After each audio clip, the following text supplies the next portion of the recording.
Saya selalu nampak bas ni kat KL tau. Ingatkan pelancong je boleh naik. So kali ni kita cuba pengalaman naik bas KL hop on, hop off atau dalam bahasa Malaysia, bas ronda-ronda KL. Ada dua cara nak beli tiket bas ni. Pertama, beli online. Kedua, walk in atau beli terus dari kaunter tiket bas. Sekarang akak dekat sini nombor 1. Nombor 1, okey.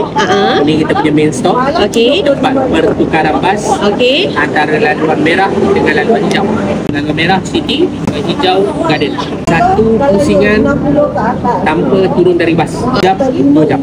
Oh, 2 jam lah. Ya, tergantung keadaan jalan lah. Kadang lebih, kadang kurang. Konsep hop on, hop off. So, maksudnya boleh turun naik mana-mana stesen. Dapat tiket, jom kita naik bas.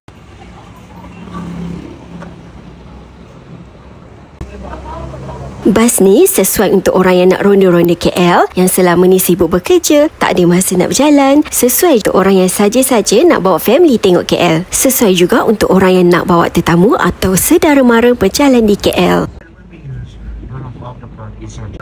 And this is also the best place to get an eagle's eye view overlooking in the city from the tunnel.